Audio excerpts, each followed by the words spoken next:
ഒരു വീട്ടമ്മ എങ്ങനെ മരിച്ചു, അതിൽ നിങ്ങൾക്ക് ഉത്തരവാദിത്തമില്ല എന്ന ചോദ്യങ്ങൾക്ക് പുതിയ 8 നില കെട്ടിടം പണിതു, അവിടെ ഇൻവെർട്ടർ വാങ്ങി, എയർ കണ്ടീഷൻ വാങ്ങി എന്നൊക്കെയാണ് മറുപടി. ഇപ്പോൾ പ്രതിപക്ഷ നേതാവ് വി ഡി സതീശൻ മാധ്യമങ്ങളെ കാണുന്നു. നമസ്കാരം. ഇന്നലെ കോട്ടയം മെഡിക്കൽ കോളേജിലുണ്ടായ അപകടം അത് നിസ്സാരമായിട്ടുള്ളൊരു അപകടമാണോ? അങ്ങനെയാണ് നിങ്ങൾ കരുതിയിരിക്കുന്നത് എന്നുണ്ടെങ്കിൽ അങ്ങനെയല്ല. അത് നിസ്സാരമായിട്ടുള്ളൊരു അപകടമല്ല. ഒരു സിസ്റ്റത്തിന്റെ മൊത്തം ബിഗ് ഫെയിലിയർ ആണ് ഇന്നലെ നിങ്ങൾ അവിടെ കണ്ടത്. ഈ ഒരു സിസ്റ്റത്തിന് കീഴിൽ നമ്മൾ ആരും സുരക്ഷിതരല്ല, എവിടെയും എങ്ങും സുരക്ഷിതരല്ല എന്നതിന്റെ തെളിവ്. അതുകൊണ്ട് തന്നെ ജസ്റ്റ് ഒന്ന് ഒരുങ്ങിയിരുന്നോളൂ, ഒന്ന് കരുതിയിരുന്നോളൂ എന്നതിന്റെ വാണിംഗ് ആണ് ഇന്നലെ നമുക്ക് എല്ലാവർക്കും കിട്ടിയത്. അപ്പൊ ആ വാണിങ്ങിനെ നമ്മൾ ആരും അവഗണിക്കാതെ ഇരിക്കുക. ഒരു ദുരന്തം വരുമ്പോൾ അല്ലെങ്കിൽ അപകടം വരുമ്പോൾ നമ്മൾ അതിൻ്റെയൊക്കെ വ്യാപ്തി അളക്കുന്നത് എങ്ങനെയാണ്? പലപ്പോഴും വ്യാപ്തി അളക്കുന്നത് അവിടെ നഷ്ടപ്പെട്ടു പോയ ജീവനുകളുടെ അടിസ്ഥാനത്തിലാണ്. എന്നാൽ ഒരു ജീവനാണ് പോയതെങ്കിലും 100 ജീവനാണ് പോയതെങ്കിലും വ്യാപ്തി ഒരുപോലെയാണെന്ന് വിശ്വസിക്കുന്ന ആളാണ് ഞാൻ. കാരണം വെറും ഒരു ജീവനല്ല നഷ്ടപ്പെട്ടത്. ഒരു ജീവൻ നഷ്ടപ്പെട്ടു പോയി കഴിഞ്ഞാൽ അത് തിരിച്ചു കൊടുക്കാൻ ആർക്കെങ്കിലും സാധിക്കും? ഒരിക്കലുമില്ല. നഷ്ടപ്പെട്ടു പോയി കഴിഞ്ഞാൽ തിരിച്ചു കിട്ടാത്തത് എന്തോ അത് വാല്യുബിൾ ആണ്. അതിപ്പോൾ 100 എണ്ണമാണെങ്കിലും 200 എണ്ണമാണെങ്കിലും ഒരെണ്ണമാണെന്നുണ്ടെങ്കിലും അത് ശരിക്കും പറഞ്ഞാൽ വാല്യുബിൾ ആണ്. ഒരു കുടുംബത്തിന്റെ മുഴുവൻ അടിസ്ഥാനം അല്ലെങ്കിൽ ഒരു കുടുംബത്തിന്റെ മുഴുവൻ വിളക്കാണ് അണഞ്ഞു പോയത്. ഒരമ്മ എന്ന് പറയുമ്പോൾ അമ്മയാണ് ആ കുടുംബത്തിന്റെ വിളക്ക്. അപ്പോൾ ഒരു കുടുംബത്തെ മൊത്തം കണ്ണീരിലാഴ്ത്തി, ഒരു കുടുംബത്തെ മൊത്തം ഇരുട്ടിലാഴ്ത്തി. ആര് കാരണം? ഒരു സിസ്റ്റത്തിന്റെ ഫെയിലിയർ കാരണം. അതല്ലേ ഇന്നലെ അവിടെ നടന്നത്? ബിന്ദു എന്ന് പറയുന്ന അമ്മ 2 ആഴ്ചയായിട്ട് അവിടെ ഉണ്ട്. മകൾക്ക് കൂട്ടിരിക്കാൻ വന്നതാണ് ആ അമ്മ. അപ്പോൾ ആ അമ്മ പോയി, ഇനി ഇല്ല, അവർക്ക് ആരും ഇല്ല. ഇനിയൊന്ന് ഓർത്ത് നോക്കാൻ പോലും അല്ലെങ്കിൽ ജസ്റ്റ് ഒന്ന് കാണാൻ പോലും അവർക്ക് ആ അമ്മ ഇല്ല. ആ ഒരു വേദന ശരിക്കും പറഞ്ഞു കഴിഞ്ഞാൽ ചിലപ്പോൾ നമുക്കാർക്കും മനസ്സിലാകണമെന്നില്ല. നഷ്ടപ്പെട്ടു പോയവർക്കേ അതിൻ്റെ വേദന മനസ്സിലാവത്തുള്ളൂ. ഒരു അപകടം നടക്കുന്ന സമയത്ത് അല്ലെങ്കിൽ ഒരു ദുരന്തം നടക്കുന്ന സമയത്ത് ആദ്യം ചെയ്യേണ്ടത് എന്താണ്? പ്രോട്ടോകോൾ അനുസരിച്ചിട്ട് ആദ്യം ചെയ്യേണ്ടത്, ഫസ്റ്റിലെ നമ്മൾ ചെയ്യേണ്ടത് എന്താണ്? അവിടെ പോയി അവിടെ അന്വേഷിക്കുക, രക്ഷാപ്രവർത്തനം നടത്തുക. അവിടെ ആളുണ്ടോ? എന്താണ് അവിടെ സംഭവിച്ചത്? അവിടെ ആരെങ്കിലും കുടുങ്ങിക്കിടപ്പുണ്ടോ? ഇത്തരം കാര്യങ്ങൾ വേണം ആദ്യം അന്വേഷിക്കാൻ വേണ്ടിയിട്ട്. രക്ഷാപ്രവർത്തനം നടത്തിയതിനു ശേഷം വേണം ബാക്കി എല്ലാം ചെയ്യാൻ. പക്ഷെ ഇന്നലെ അവിടെ എന്താണ് സംഭവിച്ചത്? രക്ഷാപ്രവർത്തനമാണോ നടന്നത്? അല്ല. 2 മണിക്കൂറാണ് വൈകിപ്പിച്ചത്. 2 മണിക്കൂറാണ് ആ അമ്മ അവിടെ കിടന്നത്. ചിലപ്പോൾ അതിനിടയ്ക്ക് നേരത്തെ പോയിരുന്നുണ്ടെങ്കിൽ, ആ അപകടം സംഭവിച്ചപ്പോൾ തന്നെ എല്ലാവരും രക്ഷാപ്രവർത്തനത്തിന് പോയിരുന്നു എന്നുണ്ടെങ്കിൽ ചിലപ്പോൾ ഒരുപക്ഷെ ആ അമ്മയുടെ ജീവൻ രക്ഷിക്കാൻ സാധിച്ചേനെ. പക്ഷെ അതിന് സാധിച്ചില്ല. എന്തുകൊണ്ടാണ്? അവിടെ മന്ത്രിമാരെത്തി. അപ്പം തന്നെ മന്ത്രിമാരെത്തിയിട്ട് പറഞ്ഞു പൂട്ടിയിട്ട കെട്ടിടമാണ്. മന്ത്രിമാരങ്ങനെ പറഞ്ഞു കഴിയുമ്പോൾ പിന്നെ രക്ഷാപ്രവർത്തനം നടത്തുമോ? ഇല്ല. എന്തിനങ്ങനെ പറഞ്ഞു? എന്തിന്റെ അടിസ്ഥാനത്തിൽ അങ്ങനെ പറഞ്ഞു? എന്തുറപ്പിന്റെ അടിസ്ഥാനത്തിൽ? അപ്പൊ ഇന്നലെ വന്ന് ഈ ഒരു അപകടം നടന്നപ്പോൾ തന്നെ മന്ത്രി വന്ന് സംസാരിച്ച ക്ലിപ്പ് ഞാൻ കാണിച്ചു തരാം.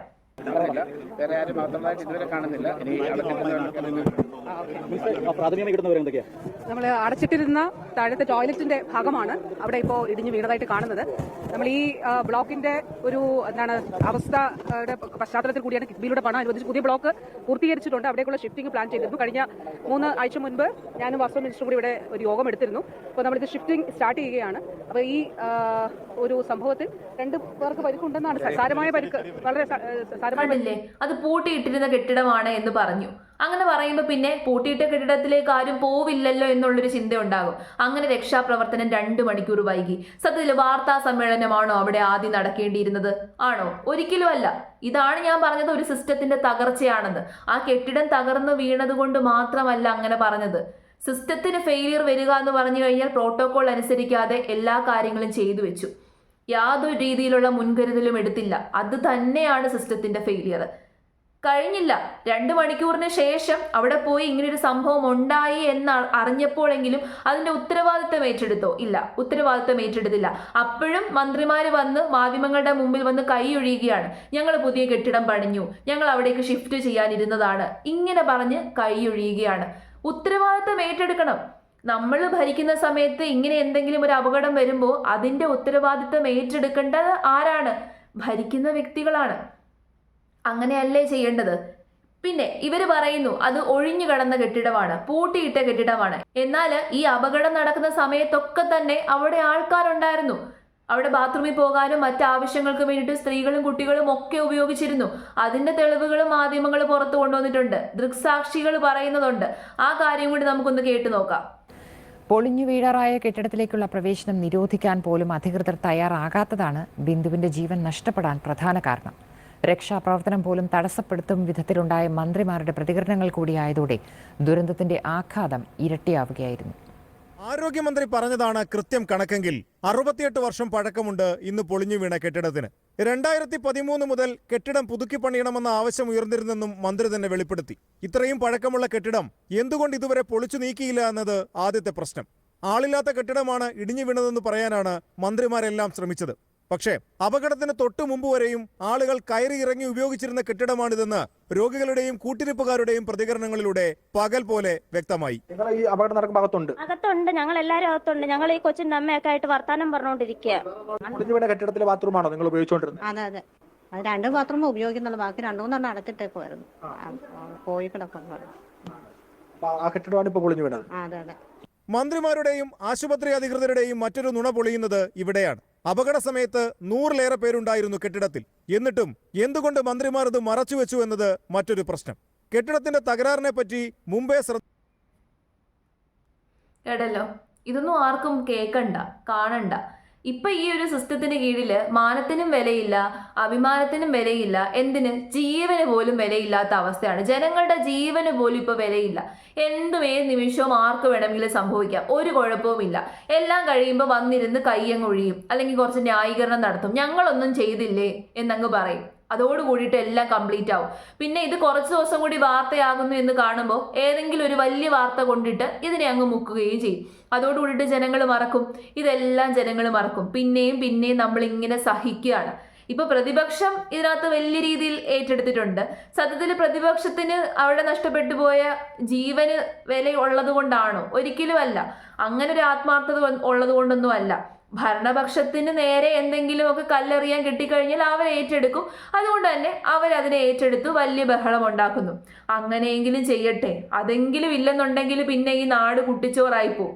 ഒരു നല്ല സ്ട്രോങ് ആയിട്ടുള്ളൊരു പ്രതിപക്ഷം ഇല്ല എന്നുണ്ടെങ്കിൽ ഈ നാട് കുട്ടിച്ചോറായിപ്പോവും. ഇതുവരെയും അതില്ലായിരുന്നു എന്നതിൻ്റെ തെളിവുകളാണ് ഇതൊക്കെ.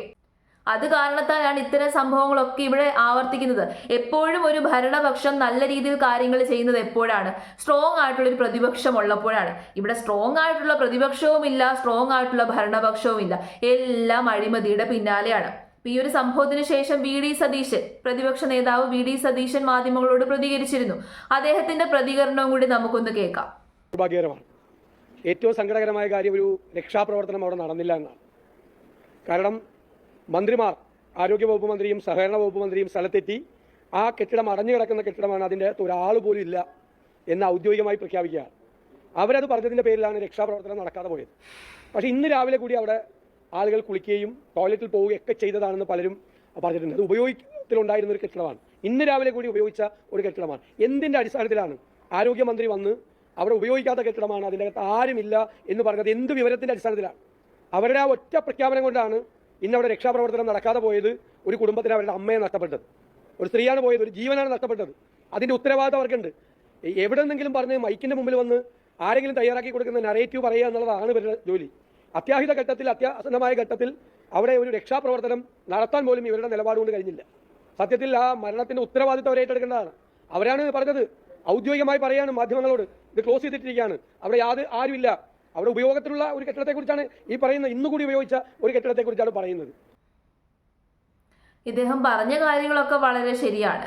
പക്ഷേ ഇതൊക്കെ പ്രതിപക്ഷത്തിരിക്കുമ്പോൾ മാത്രമേ പറയത്തുള്ളൂ എന്നുള്ളതാണ് സത്യം. പ്രതിപക്ഷത്തിരിക്കുമ്പോൾ ജനങ്ങൾക്ക് ഗുണമുള്ള രീതിയിലുള്ള കാര്യങ്ങളൊക്കെ പറയും. എന്നിട്ട് ഇതേ ആൾക്കാർ തന്നെ ഭരണപക്ഷത്തേക്ക് പോകുന്ന സമയത്ത് ഇതെല്ലാം മറക്കുകയും ചെയ്യും. അങ്ങനെ അവസാനം ഇതെല്ലാം സഹിക്കാൻ വിധിക്കപ്പെട്ടവരായിട്ട് നമ്മളിങ്ങനെ സഹിച്ച് ജീവിക്കും, സഹിച്ചു നിൽക്കും. എന്തൊക്കെ അപകടങ്ങൾ വന്നു കഴിഞ്ഞാലും നമുക്ക് പറയാനൊന്നുമില്ല. ആരോട് പറഞ്ഞാലും നമുക്ക് നീതി കിട്ടത്തില്ല. സാധാരണക്കാരായിട്ടുള്ള ജനങ്ങൾക്ക് എങ്ങു നിന്നും നീതി കിട്ടത്തില്ല. ഇതൊക്കെ സഹിച്ച് ക്ഷമിച്ച് ഈ സിസ്റ്റത്തിന് കീഴിൽ ഇങ്ങനെ ഞെരുങ്ങി അമർന്ന് മുന്നോട്ട് പോകാനാണ് നമ്മളുടെ വിധി.